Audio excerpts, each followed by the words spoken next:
ये है ममता जी की बहू मीना और ममता जी की एक बेटी और एक बेटा है। इनके बेटे की शादी को तो बहुत साल हो गए हैं, लेकिन बेटी की भी शादी को 7 साल होने लगे हैं और बेटी अपने ससुराल में बहुत खुश है। लेकिन ममता जी की बेटी माधुरी को ये मालूम नहीं है कि यहाँ उसकी माँ के साथ कितना अत्याचार हो रहा है। अरे मीना कहाँ हो? हाँ जी, क्या बात है जी? अरे आज आपने इतनी जल्दी दुकान क्यों बंद कर दी? अब क्या कहूँ मीना, अब आजकल हमारी दुकानदारी इतनी चलती नहीं है। हाँ जी, आप सही कह रहे हैं जी, क्योंकि आजकल लोग घर बैठे ही ऑनलाइन शॉपिंग करके सारी चीजें घर पर ही मंगवा लेते हैं ना, इसलिए बाजार जाना आजकल के लोग पसंद ही नहीं करते। इसलिए तो मैं आपसे कहती हूँ कि आप दीदी से बात कीजिए ना। अरे उनके नाम पे जो बाबूजी ने प्रॉपर्टी की थी, वो प्रॉपर्टी अब आप वापस ले लीजिए। और वैसे अब दीदी की भी हालत पहले जैसे नहीं रही, अब तो जीजा जी अच्छे खासे रुपए कमाते हैं। भला अब उन्हें क्या जरूरत है अपनी इस मायके की प्रॉपर्टी की? हाँ मीना, बात तो तुम सही कह रही हो। इस बार जब दीदी आएंगी तो मैं उनसे बात जरूर करूँगा। अरे मैं तो 3 सालों से आपके मुंह से ये ही सुन रही हूँ, लेकिन आपने तो एक बार भी दीदी से बात नहीं की। मुझे तो लगता है कि आप उनसे बात नहीं कर सकते, अब मुझे ही बात करनी होगी। नहीं मीना, तुम दीदी से कुछ मत कहना। अच्छा ठीक है, अब आप जाओ और हाथ मुंह धो लो, मैं आपके लिए खाना लगा देती हूँ। हाँ ठीक है। अरे मुझे तो समझ नहीं आता कि दीदी के ससुराल में इतना सब कुछ तो है, लेकिन फिर भी ये दीदी को समझ में नहीं आता कि भाई भाभी की हालत इतनी खराब है और ऊपर से इनकी माँ को भी पाल रहे हैं। और आजकल इतनी महंगाई भी हो गई है कि उसका तो पूछो ही मत। चलो अब मैं इनके लिए खाना निकाल देती हूँ। बहू, ओ बहू, अब इस बुढ़िया को क्या हो गया है? अब आपको क्या हो गया माँ जी? अब आपके दिल में कौन सी फरमाइश आ गई है? अरे नहीं बहू, मेरी कोई फरमाइश नहीं है, बस मुझे भूख लगी है तो बहू तू जरा मुझे खाना दे दे बस। अरे आग लगे तुम्हारे पेट में तो, जब देखो तब बस एक ही बात, भूख लगी है भूख लगी है। बस तुम एक ये ही तो गाना गाते रहती हो। अरे ये नहीं देखते कि बेटे बहू कितने परेशान है। लेकिन बहू आज दिन में भी तो मैंने भर पेट खाना नहीं खाया है ना। तुमने एक ही रोटी तो दी थी मुझे अचार के साथ, क्योंकि आज तुमने मसाले वाली सब्जी बनाई थी। क्या करूँ तो, हरी सब्जी आपको पता है कितनी महंगी हो गई है, इसलिए घर में आलू प्याज टमाटर ये सब बनाते रहती हूँ। अब ये सब तो बिना मसाले के बनता नहीं ना, तो मैं आपके लिए कहाँ से हरी सब्जियाँ लेकर आ जाऊँ? और ऊपर से आपके ये परहेज के खाने से तो मैं और भी ज्यादा परेशान हूँ। डॉक्टर ने इतनी लंबी चौड़ी लिस्ट बनाकर जो दे दी है, तो फिर मैं आपको अब रोटी अचार ना दूं या दाल अचार ना दूं, तो आपको आखिर क्या दे दूं मैं? बहू तुम मुझे रोटी अचार ही दे दो, मेरे पेट में भूख के कारण बहुत ही दर्द होने लगा है। अरे सब्र करो थोड़ी देर के लिए और जाकर अपने कमरे में बैठो। ये अभी अभी दुकान से आए हैं और पहले इन्हें तो मैं शांति से भरपेट खाना खिला दूं। अरे तुम तो घर में बैठी आराम ही करते रहती हो, लेकिन आप ये तो बिल्कुल भी नहीं देखती कि मेरा बेटा बाहर जाकर कितनी मेहनत करता है। अच्छा ठीक है बहू, तू पहले रमेश को खाना खिला दे। मम्मी प्लीज दादी को खाना दे दो ना। तू चुप कर मिष्टी, मैं तुझे कितनी बार कहती हूँ कि तू बड़ों के बीच में मत बोला कर। चल तू जाके अपना होमवर्क कर, बड़ी आए मुझे सिखाने वाली की दादी को खाना दे दो ना। अभी तेरे पापा ने खाना नहीं खाया है और पहले मैं तेरी दादी को खाना दे दूं, फिर थोड़ी देर के बाद। अब तो भूख के कारण मेरी अंतड़ियां सूखने लगी है, लेकिन मीना को मुझ बुढ़िया पर जरा सा भी रहम नहीं आ रहा। अब तो मुझसे भूख सहन नहीं हो रही है और अब तो मेरे बेटे रमेश ने भी खाना खा लिया है। अब बहू को आवाज लगाती हूँ, बहू, ओ बहू। अरे अब क्या हुआ? अरे इस बुढ़िया ने तो मेरा जीना हराम करके रखा है। अब आपको क्या हुआ है? अरे घर में इतना काम पड़ा है, यहाँ मुझे सांस लेने की भी फुर्सत नहीं है, और एक तुम हो जो बहू बहू बहू बोलकर मेरी जान खाते रहती हो। बेटा मुझे 2 रोटी दे दो, मुझसे अब भूख सहन नहीं हो रही है, अब तो मेरी अंतड़ियां भी सूखी जा रही है। हे भगवान, अरे माँ जी नाटक करना तो कोई तुमसे सीखे। तुम तो कितना ड्रामा करती हो। अरे तुम तो ऐसा दिखा रही हो कि जैसे 8-10 दिन से तुमने खाना ही नहीं खाया है। अभी तो रात के 8 ही बजे हैं, कोई 12 नहीं बज गए हैं, जो बस खाने के लिए आवाज लगाए जा रही हो। लेकिन बहू अब तो रमेश ने भी खाना खा लिया है ना, तो तुम मुझे खाना दे दो ना। हाँ तो बस घर में आपका बेटा ही तो है ना खाने के लिए। अरे मैं तो हूँ नहीं, और मेरी बच्ची तो है नहीं। बस आप और आपका बेटा ही है जिन्हें समय पर पेट भर खाना चाहिए। अरे हम तो जैसे इंसान है ही नहीं। मैं भी तो सुबह से उठी हुई हूँ और तब से काम ही तो कर रही हूँ। अरे मुझे तो घड़ी भर की भी फुर्सत नहीं है। पहले आप जाकर रसोई में ये तो देखो कि वहाँ बर्तनों का ढेर लगा हुआ है, और आपको तो सिर्फ यही दिख रहा है कि आपके बेटे ने खाना खा लिया है, लेकिन अभी तक आपको नहीं मिला है। पहले मैं बर्तन साफ कर लूं, फिर मैं आपको खाना दूंगी, तो आप आराम से बैठकर खाना खा लेना। अरे मैं भी चैन से बैठी नहीं हूँ और पहले खाना दे दो। बहू तुम पहले मुझे खाना दे दो, फिर उसके बाद मैं तुम्हारे बर्तन भी साफ कर दूंगी और झाड़ू भी लगा दूंगी, क्योंकि इतने भूख के साथ तो मुझसे खड़ा भी नहीं हुआ जाएगा। हमारे जीवन में तो दुख का कारण तो सिर्फ और सिर्फ ये दोनों माँ बेटी है। ये दोनों तो खा गई हमको। अभी दे देती हूँ तुम्हें तुम्हारा खाना। जब इंसान का पेट भरा हो तो वो खुशी खुशी सारे काम कर लेता है, और मैं तो घर के कामकाज के लिए बहू को मना भी नहीं करती। बस उसके बदले में क्या चाहती हूँ कि बहू 2 टाइम मुझे पेट भरकर खाना ही दे दे। लो खा लो मन भर के खाना। अरे तुम 70 बरस की होने वाली हो, फिर भी तुम्हें ना जाने ऐसी कैसी भूख लगती है। अरे छोटे छोटे बच्चों को भी इतनी भूख नहीं लगती होगी जितनी भूख तुम्हें लगती है। अरे तुम तो तीनों टाइम खाने के लिए परेशान करते रहती हो। लो खा लो अब खाना, और जैसे ही आप खाना खा लेते हो तो रसोई में आकर सारे बर्तन साफ कर देना। मैं थोड़ी देर आराम करने जा रही हूँ। बहू थोड़ी सी सब्जी भी तो दे दो ना, इसमें तो तुमने बस प्याज और मिर्ची ही रख दी है, और तुम ये रोटी भी बासी दे रही हो। बहू तुम कम से कम 1 टाइम तो मुझे ताजी रोटी दिया करो। ओहो, जरा बातें तो सुनो इनकी। अब मैं इनको ताज़ा खाना दूं खाने को? अरे अब तुम्हारी कोई उम्र नहीं रह गई है कि तुम ताज़ा खाना भी पचा पाओ, इसलिए शांति से यहाँ बैठो और तुम्हें जो दिया है वो बस चुपचाप खा लो, वरना मैं ये भी वापस लेकर चली जाऊंगी। अरे नहीं नहीं बहू, मैं यही खाना खा लूंगी, तुम इसे मत लेकर जाओ। और एक बात और सुन लो, अब तुम्हारा बुढ़ापा आ गया है, ये 3 टाइम का खाना तुम पचा नहीं पाओगी, इसलिए अब तुम एक ही टाइम खाना खाया करो। लेकिन बहू मुझे तो भूख लगती है। अरे वो तो तुम्हें सारा ही दिन लगती है, तो क्या अब सारा दिन खाती ही रहोगी? पहले भर भर के खा लो और फिर तुम्हें डॉक्टर के पास लेकर हम भागें। अरे बहू कम से कम पानी तो लाकर दे दो।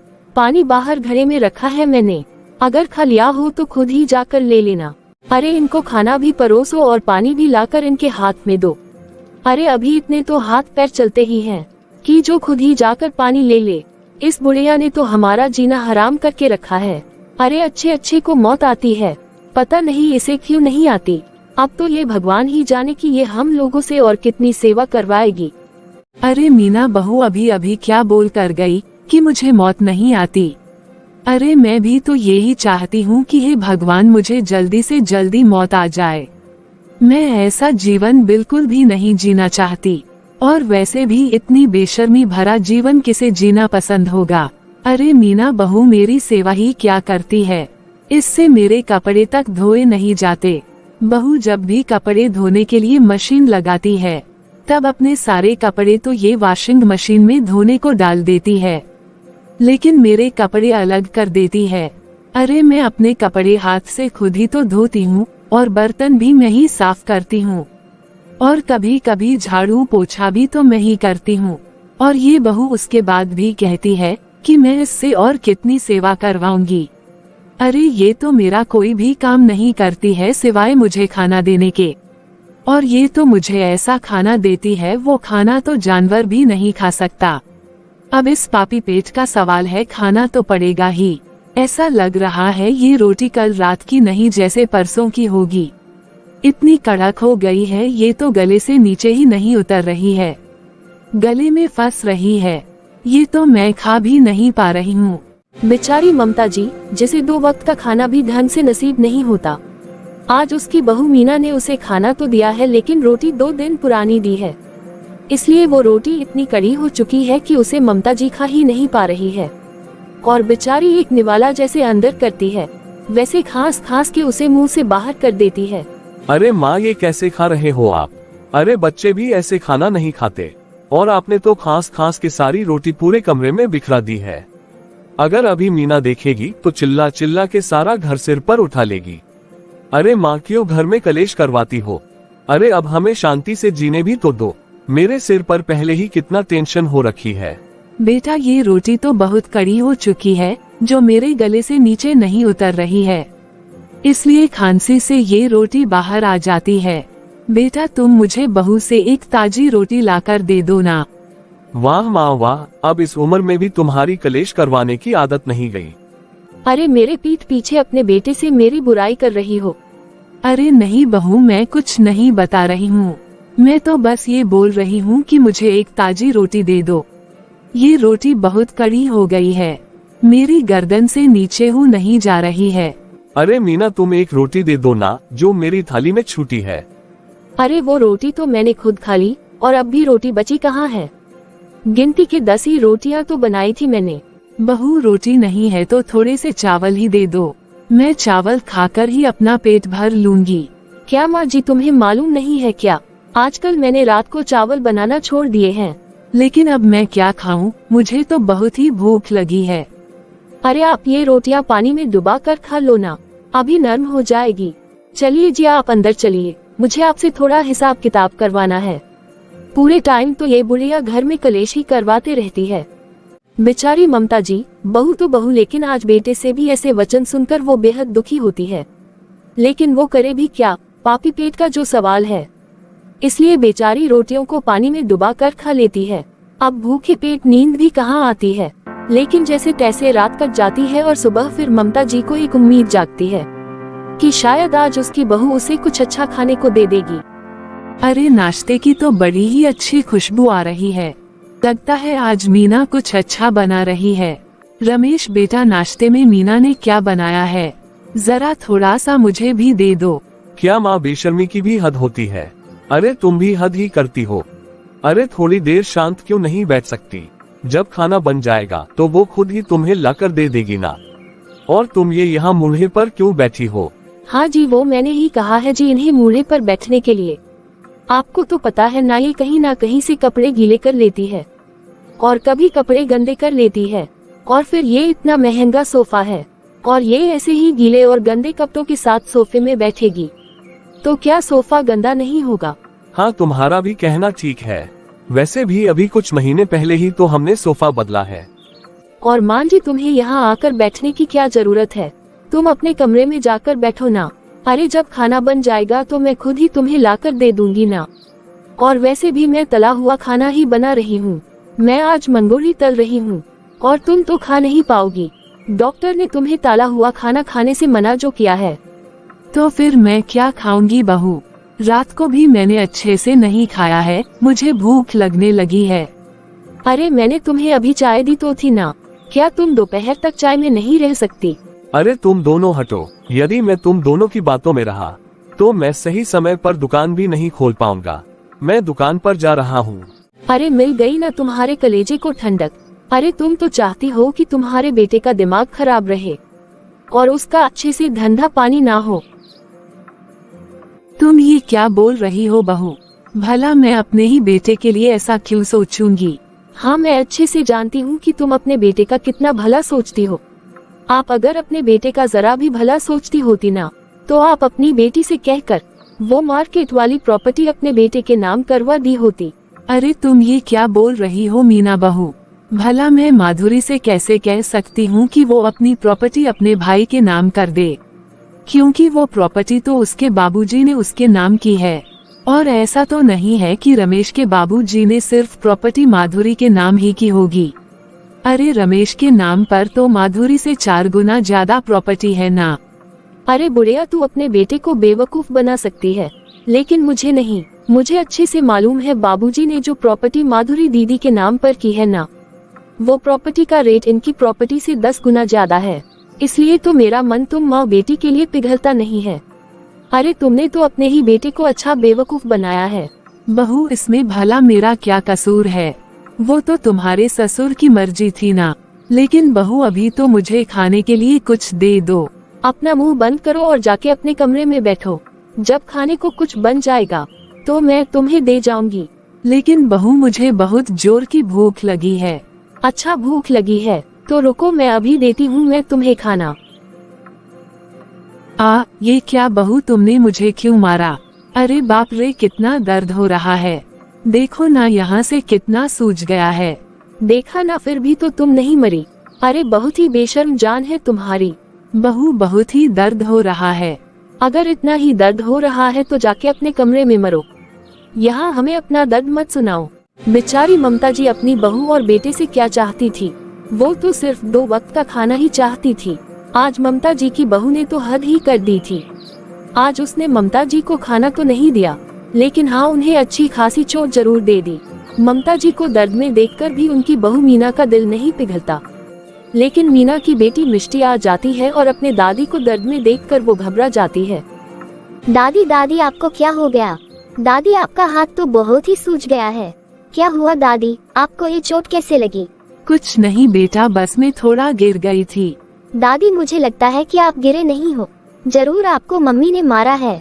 चलिए दादी, मैं आपका हाथ पकड़ के आपको आपके कमरे तक लेकर चलती हूँ। हाँ चल बेटा। फिर ममता जी की पोती मिष्टी अपनी दादी को उनके कमरे में लेकर जाती है। उसके बाद मिष्टी भागकर अपने मम्मी पापा के रूम में जाती है और वहाँ से मलहम उठाकर लाती है और अपनी दादी के बाजू पर लगा देती है। ये सब देखकर बेचारी ममता जी और रोने लगती है कि उसके खुद के बेटे बहू तो उसका ध्यान नहीं रखते, लेकिन मिष्टी जो कि अभी इतनी छोटी है फिर भी वो उसका दुख दर्द समझ रही है। दादी, आप क्यों रोते हो? मैं हूँ ना आपके साथ। मलहम लगाने के बाद ममता जी को दर्द में थोड़ा आराम मिलता है। मीना सुनो तो जरा। अरे आप आ गए जी दुकान से? हाँ मीना, बस बहुत थक गया हूँ। अरे मिष्टी कहाँ है, दिखाई नहीं दे रही है। अरे वो अपनी मिष्टी की सहेली है ना, तो आज उसकी बुआ आई हुई है तो वो मिष्टी को अपने साथ लेकर गई है। बोल रही थी कि चलो मैं तुम्हें अपनी बुआ से मिलाती हूँ। ओ बुआ से याद आया, मैं तो भूल ही गया था। आज माधुरी दीदी का फोन आया था कि वो 7 दिनों बाद यहाँ आ रही है। क्या माधुरी दीदी आ रही है? लेकिन वो अचानक से ऐसे कैसे आ रही है? अरे ऐसा क्या सूझा उन्हें, वही तो मैं भी सोच रहा था। अरे आपने पूछा नहीं उनसे? नहीं, मैं जैसे ही पूछने लगा तो उन्होंने फोन काट दिया। लेकिन अभी तो दीदी के बच्चों की कक्षाएं भी शुरू हो गई है, फिर दीदी ऐसे अचानक क्यों आ रही है? हाँ जी, मुझे तो बहुत चिंता होने लगी। अरे कहीं दीदी को हमारे बारे में कुछ उल्टा सीधा मालूम तो नहीं हो गया? अरे तुम पागल हो क्या मीना, दीदी तो इतनी दूर रहती है, भला उन्हें कौन और क्या बताएगा। अरे ये सब जाने दो मीना, चाहे दीदी जो भी काम से आ रही हो, लेकिन हाँ दीदी के सामने तुम माँ के साथ बुरा बर्ताव मत करना, क्योंकि दीदी माँ से बहुत प्यार करती है और दीदी ने माँ के साथ ऐसा कुछ व्यवहार देख लिया तो कहीं वो अपनी प्रॉपर्टी हमारे नाम करने से इनकार ना कर दे। हाँ जी, मुझे भी तो इसी बात की चिंता होने लगी है। और दीदी आ रही है तो ना जाने अब कितने दिन तक रुक कर जाएगी, और मैं तो ज्यादा दिन तुम्हारी माँ के साथ अच्छे से नहीं रह सकती। मुझे तो उनको देखकर ही गुस्सा आता है, और आपको तो अच्छे से मालूम है कि मुझे आपकी माँ के ऊपर इतना गुस्सा क्यों आता है, क्योंकि वो अपने बेटा और बेटी में भेदभाव करके उन्होंने अपनी बेटी को इतनी महंगी वाली प्रॉपर्टी दी है। हाँ मीना, मुझे भी तो माँ के ऊपर इसी बात का गुस्सा है, बस इसलिए ही तो उनके लिए मेरी आत्मा नहीं पिघलती। और आप अपनी माँ को भी जाकर बता दो कि वो दीदी के सामने अपना मुंह ना खोले। अरे मुझे तो अभी कुछ हिसाब किताब करने जाना है, तुम ही जाकर माँ को समझा देना। और सुनो मीना, तुम अपनी 1-2 साड़ी भी माँ को दे देना, उनके पास 2 ही साड़ियाँ तो हैं। अरे क्या पागल हो गए हो जी, भला मैं अपनी साड़ियाँ माँ को क्यों दूं? अरे तो मैं कौन सा नई साड़ियाँ देने को कह रहा हूँ, वही पुरानी साड़ियाँ दे दो जिसे तुम अब बिल्कुल भी नहीं पहनती होंगी। अच्छा ठीक है, मुझे हिसाब किताब करने जाना है, तुम खुद ही संभाल लेना बाकी सब। मेरे बहू और बेटे मुझे एक एक रोटी के लिए तरसा रहे हैं, मुझे भूखा मार रहे हैं। अरे मैं अपने ही घर में भिखारियों की तरह खाना मांगते रहती हूँ। मुझे अपने बहू और बेटे के साथ ऐसी नरक की जिंदगी नहीं जीनी है। हे भगवान, इससे तो अच्छा ही है कि आप मुझे उठा ही लो। अरे कभी ये घर मेरा हुआ करता था और ये मेरी रसोई हुआ करती थी। मेरे मन में जो आता था मैं वो बनाकर खाती थी, और अकेली ही नहीं अपनी सास को भी अच्छा अच्छा खाना बनाकर खिलाती थी। मैंने तो अपनी सास के साथ बहुत अच्छा व्यवहार रखा, उन्हें कभी भी किसी भी चीज के लिए नहीं तरसाया। भगवान, फिर ना जाने आप मुझे मेरे किस पाप की सजा दे रहे हो। अरे मेरा बेटा रमेश कभी भी मुझसे किसी भी खाने की फरमाइश करता था तो मैं उसे कभी मना नहीं करती थी, हमेशा उसका मनचाहा पकवान बनाकर खिलाती थी। लेकिन आज मेरा बेटा रमेश वो कितना बदल गया है। सबसे ज्यादा तो दुख मुझे इस बात का लगता है कि मेरी बहू मीना मेरे बेटे रमेश के सामने ही मुझे बासी रोटी देती है, फिर भी रमेश कभी मना नहीं करता और न ही उससे ये कहता है कि माँ को बासी रोटी मत दो। अरे मैं जिस बेटे को 3 टाइम गर्मा गर्म रोटियां बना बना कर खिलाया करती थी, वही बेटा आज मुझे 1 टाइम भी गर्म रोटी नहीं खिला सकता। काश आज मेरी माधुरी मेरे पास होती, जिससे मैं अपना दुखड़ा तो रो सकती थी। क्यों माँ जी यहाँ अकेले अकेले क्या बड़बड़ा रही हो? लगता है अपने बहू और बेटे को बदुआ दे रही हो। अरे मैं क्या किसी को बदुआ दूंगी बहू, पुत्र को पुत्र हो सकता है किंतु माता को माता नहीं हो सकती। अपना मुंह बंद कर लो और ज्यादा शेरो शायरी मत सुनाओ मुझे। अगर इसी तरह बड़बड़ करती रही ना तो तुम्हारी खटिया आंगन में रखवा दूंगी। और ये रोने धोने वाला ड्रामा बंद करो और जो तुम्हारे हाथ से गंदा खून टपका है ना बाहर हॉल में उसे जाकर साफ करो। और जब देखो तब बस बड़बड़ाते रहती है। ना जाने ये हमें कितना श्राप देती है और ना जाने कितना कोसती है। वाह मीना बहू, आज तूने मेरे खून को गंदा कह दिया, लेकिन ना जाने तू ये कैसे भूल जाती है कि आज मेरा बेटा रमेश इसी गंदे खून की बदौलत है। अब मुझे ज्यादा लेक्चर देने की कोई जरूरत नहीं है और जाकर अपना खून साफ करो। बेचारी ममता जी अपनी किस्मत को कोसते रहती है, तभी उसकी बहू फिर से दन दना की रसोई से वापस ममता जी के पास आती है। सुन लीजिए माँ जी, 2 दिनों बाद आपकी बेटी आ रही है तो उनके सामने मुंह खोलने की जरूरत भी मत करना, क्योंकि आपकी बेटी तो 2-4-8 दिन रहकर चली जाएगी, लेकिन आपको रहना तो हमारे साथ ही है। अब आप खुद ही सोच लीजिए कि अगर आपने उनके सामने अपना मुंह खोला तो उनके जाने के बाद मैं तुम्हारा क्या करूँगी। ठीक है मीना, मैं कुछ नहीं कहूँगी माधुरी से। चलो अच्छा है, कम से कम मेरी माधुरी आ जाएगी तो कुछ घड़ी उसके साथ बैठकर अपना सुख दुख तो बांट लूंगी। ममता जी ये सुनकर बेहद खुश होती है कि पूरे 2 साल बाद उनकी बेटी माधुरी आ रही है, क्योंकि माधुरी के आने पर उनकी बहू मीना उनके साथ अच्छा व्यवहार करती है। और ममता जी को भी जब तक माधुरी रहती है तब तक अच्छा खाने को मिलता है। ना जाने ये माधुरी दीदी क्यों आ रही होगी। अब उनके रहने तक मुझे मांझी के साथ अच्छा बर्ताव करना पड़ेगा, समय पर खाना देना पड़ेगा। अरे मुझे तो ये सब सोच कर ही गुस्सा आ रहा है कि अब मुझे इस बुढ़िया को मुझे माँ जी कहकर इसके आगे पीछे घूमना पड़ेगा और तो और इसे अच्छा खाना और ताज़ा खाना खिलाना पड़ेगा।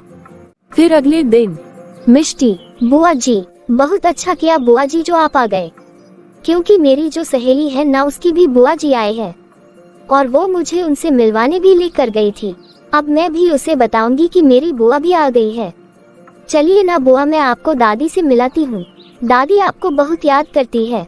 हाँ बेटा चलो, मुझे भी तो माँ से मिलना है। माँ। दादी देखिए ना बुआ जी आई है। माधुरी आजा बेटा, एक बार गले से लग जा अपनी माँ के।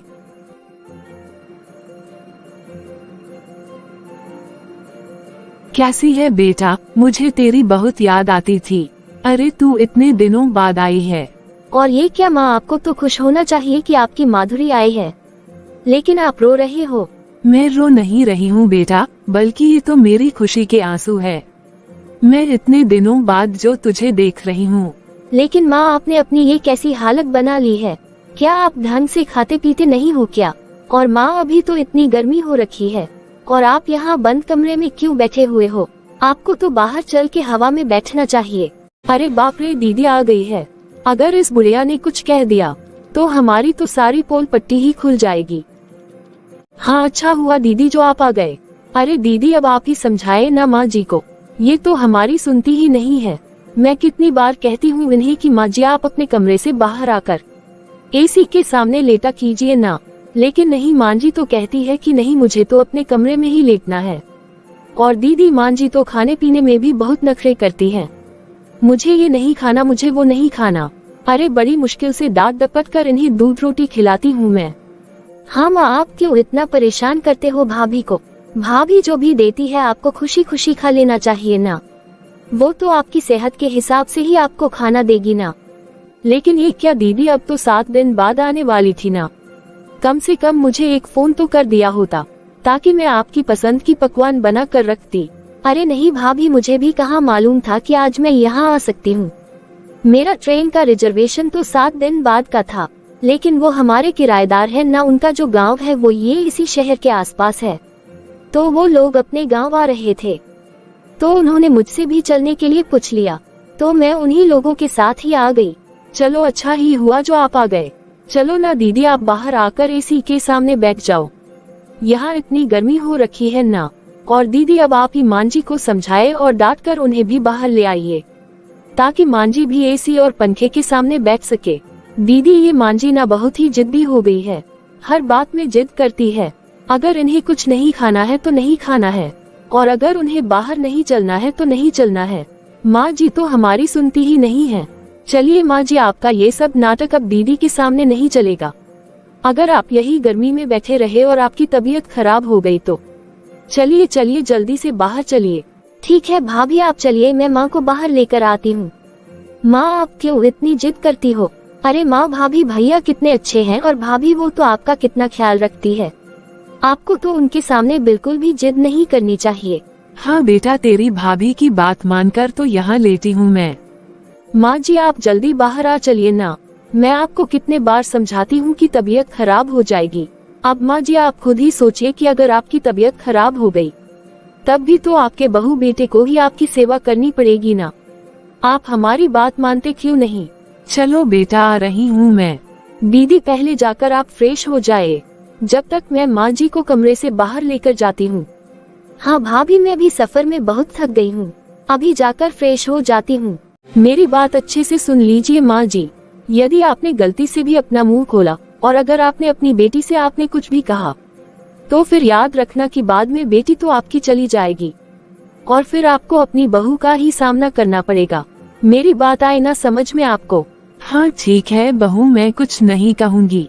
माँ कोई बात है क्या जिससे आप मुझसे छुपा रहे हो? मैं जब से आई हूँ तब से आपको देख रही हूँ। माँ आप अपने ही घर में इतनी डरी डरी सी क्यों हो? नहीं बेटा, ऐसी कोई बात नहीं है। लेकिन माँ आप खाना पीना तो अच्छे से खाए ना, आप ऐसे क्यों करते हो? देखो ना माँ, आप कितनी सूख गई हो। दीदी आपको भूख लगी होगी ना, तो मैं आपको और मांझी की थाली यही लगा देती हूँ। अरे भाभी भैया को भी आने दीजिए ना, सब लोग साथ में मिलकर ही खाना खा लेंगे। अरे नहीं दीदी, मांझी की जल्दी खाना खाने की आदत है, इसलिए उनके साथ आप ही खा लीजिए। हाँ चलो ठीक है भाभी। चलो भाभी, हम डाइनिंग टेबल पर आ रहे हैं।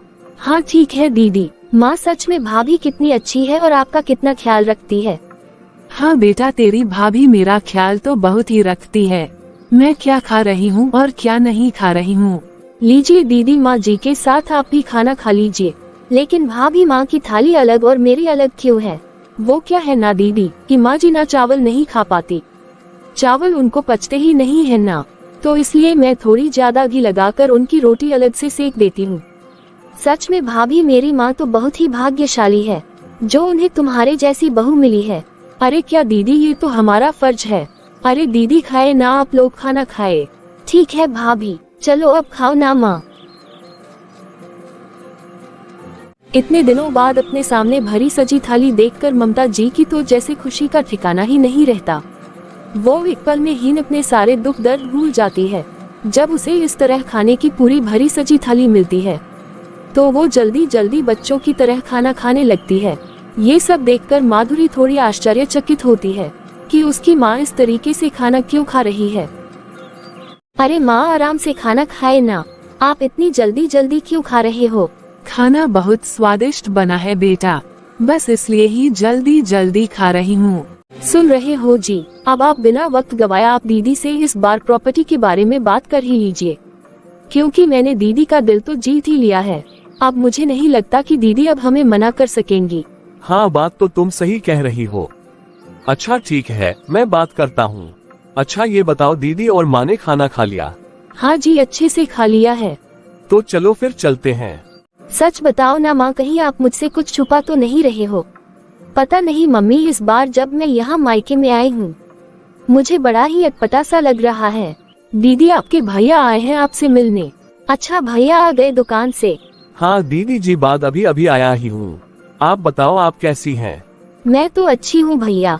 भैया आप लोग माँ का कितना ख्याल रखते हो, ये सब देखकर तो मुझे बेहद प्रसन्नता हो रही है। हाँ दीदी, ये तो हमारा फर्ज है। दीदी मैं आपसे एक बात कहना चाहता था। हाँ बोलिए ना भैया। दीदी आपके ससुराल वाले तो काफी संपन्न लोग हैं और जीजा जी की भी अच्छी खासी कमाई होती है। हाँ भैया, भगवान की कृपा से मेरे ससुराल में सब कुछ अच्छा है। इसलिए दीदी मैं आपसे एक बात कहना चाहता हूँ कि पिताजी ने जो मार्केट वाली प्रॉपर्टी आपके नाम की है ना, वो प्रॉपर्टी आप हमें वापस दे दीजिए दीदी, क्योंकि हमारी हालत कुछ ठीक नहीं है। दुकानदारी में भी अब वो रंग नहीं रह गया है। और दीदी जी, माँ जी का खर्चा अलग से ही है, क्योंकि इन्हें तो हर हफ्ते 2 हफ्ते में बस डॉक्टर को ही दिखाना पड़ता है। हाँ भैया, मैं यही देखने तो आई थी कि मेरी माँ कैसी है, और मैं आज यहाँ माँ की हालत देखकर बेहद खुश हो रही हूँ। इसलिए मैं खुशी खुशी वो प्रॉपर्टी आप लोगों के नाम करना चाहती हूँ। क्या सच में दीदी? हाँ भाभी, मैं यहाँ 6-7 दिनों के लिए आई हूँ। जब तक आप सारे कागजात बनवा लीजिए, ताकि मैं जो भी कागजी कार्यवाही है वो सब पूरी करके अपने ससुराल लौट सकूं। माधुरी की बातें सुनकर रमेश और मीना की तो खुशियों का जैसे कोई ठिकाना ही नहीं रहता। फिर खुशी खुशी रात बीत जाती है और सुबह होते ही रमेश और मीना कोर्ट चले जाते हैं जमीन के कागजात बनवाने के लिए। मुझे बहुत अच्छा लग रहा है माँ की भैया भाभी आपको इतना सुख दे रहे हैं। काश माधुरी मैं तुझे बता पाती कि तेरे भैया भाभी मुझ पर कितना अत्याचार कर रहे हैं। बेटा मैं इसलिए नहीं बता सकती क्योंकि तू तो आज नहीं तो कल चली ही जाएगी, लेकिन मुझे तो इन्हीं दुष्टों के साथ रहना है। बुआ मुझे भूख लगी है, खाना दे दीजिए ना। मम्मी पापा तो कहीं बाहर गए हैं। तुम यही बैठो बेटा, मैं भी तुम्हारे लिए रोटी सब्जी देती हूँ। दादी आपको भूख लगी है क्या? लो बेटा खाना खा लो। माँ भाभी ने हमारे लिए जो रोटियाँ बनाई थी वो तो खत्म हो गई है। भाभी ने जो आपके लिए रोटियाँ बनाई थी, मैंने मिष्टी को वही रोटी दे दी है। बुआ जी, ये दादी की रोटी नहीं है, ये तो हम सबके लिए जो रोटी बनती है वही रोटी है। अरे मिष्टी, तुम ये क्या बोल रही हो? हाँ बुआ, दादी को तो हमेशा मम्मी बासी रोटी देती है और वो भी अचार देती है। माँ ये मिष्टी क्या बोल रही है? दादी अब आप बुआ को सब कुछ सच सच बता भी दीजिए ना। आप झूठ क्यों बोल रहे हो? हाँ बेटा, मिष्टी बिल्कुल सच कह रही है। हाँ बेटा, तेरी भाभी तो बस जब से तू आई है वो तो बस तब से अच्छा होने का दिखावा कर रही है। वो तो कभी मुझे ताज़ा खाना नहीं देती और ना ही पेट भर देती है। जो 1-2 टाइम की बची कुची बासी रोटी होती है बेटा, वो उसी को अचार लगाकर दे देती है। लेकिन माँ, जब मैं आपसे पूछ रही थी तब तो आपने मुझे क्यों नहीं बताया? बुआ, मम्मी ने दादी को कहा था कि अगर दादी ने मुंह खोला तो मम्मी उन्हें हम खाना पीना नहीं देंगे। इस तरह बेचारी ममता जी आज पहली बार अपनी बेटी को अपने साथ हुए एक अत्याचार को बता देती है, और मिष्टी भी सारी बात बताती है अपनी बुआ को। अच्छा, तो ये सब भाभी और भैया का मेरे सामने दिखावा था। कोई बात नहीं माँ, उन्हें आ तो जाने दीजिए। फिर थोड़ी देर के बाद, दीदी हमने सारे पेपर तैयार करवा लिए हैं, बस अब आप इनमें साइन कर दीजिए। हाँ भाभी, क्यों नहीं, जरूर। अरे प्रॉपर्टी नहीं बल्कि मैं तो आपको एक और उपहार देना चाहती हूँ। अच्छा बताए ना दीदी, क्या दे रहे हो आप? ये क्या दीदी, आपने मुझे चाटा क्यों मारा? शर्म नहीं आती आपको? अपनी भाभी के ऊपर हाथ उठा रहे हो। वाह भैया वाह, जब आपको शर्म नहीं आती अपनी बूढ़ी माँ के ऊपर अत्याचार करने में, उन्हें एक एक रोटी के लिए तरसाने में, तो फिर इस निर्दयी और झूठी भाभी के ऊपर हाथ उठाने में भला मुझे शर्म क्यों आएगी? मैं कितनी बेवकूफ थी जो आप दोनों के दिखावे में आकर मैं अपनी प्रॉपर्टी अपनी खुशी से आप लोगों के नाम करने जा रही थी। अब तो मैं अपनी माँ को अपने साथ लेकर जा रही हूँ, और अब आप दोनों देखना कि मैं आपके साथ क्या करती हूँ। आप लोगों के पास जो भी प्रॉपर्टी है ना, अब उसे भी मैं वापस लूंगी, और वो भी कानूनी कार्यवाही के तहत। लेकिन क्या आपकी माँ आपके साथ जाना चाहेगी? हाँ बेटा, मैं तेरे साथ जाना चाहूंगी माधुरी। ऐसे नालायक औलाद के साथ तो मैं एक पल भी नहीं रहना चाहती। इन लोगों के साथ तो मैंने सिर्फ नर्क ही भोगा है। इस तरह से माधुरी अपने भैया भाभी को धमकी देते हुए अपनी माँ को लेकर अपने ससुराल चली जाती है। माँ हमें छोड़कर मत जाए ना, माँ माफ कर दीजिए हमें। तुम्हें माँ कभी भी माफ नहीं करेगी, और जल्दी ही घर भी तुमसे खाली करवा लेगी। सब मेरी ही गलती है जी, मैंने ही आपकी माँ पर बहुत अत्याचार किए हैं। मीना, इसमें तुम्हारी ही नहीं मेरी भी उतनी ही गलती है। अरे वो तो मेरी सगी माँ है, लेकिन कभी भी मैंने अपनी माँ का ख्याल नहीं रखा। उल्टा मैं भी अपनी माँ के साथ बुरा व्यवहार करता रहा। मुझे नहीं लगता जी कि माँ जी अब कभी भी वापस आएंगी। हाँ मीना, माँ अब कभी भी वापस नहीं आएगी। मुझे अपनी गलती का बेहद अफसोस है, और अफसोस शायद इस बात का भी है कि भगवान ने मुझे अपनी गलती सुधारने का मौका ही नहीं दिया। हाँ मीना, ये हमारे कर्मों का ही फल है। तो देख लिया ना दर्शकों, आज आपने अपने माता पिता पर कभी इतना अत्याचार मत करो, क्योंकि हर किसी को गलती सुधारने का मौका नहीं मिलता, जैसे आज हमें नहीं मिला। यदि आप लोगों को हमारी कहानी पसंद आए हो और हमारी कहानी से आपको कोई सीख मिली हो, तो प्लीज इस वीडियो को लाइक करें और शेयर करें। और ऐसी मोरल स्टोरी देखते रहने के लिए आप प्लीज हमारे चैनल पीकाबू हिंदी कहानियाँ को जरूर सब्सक्राइब करें।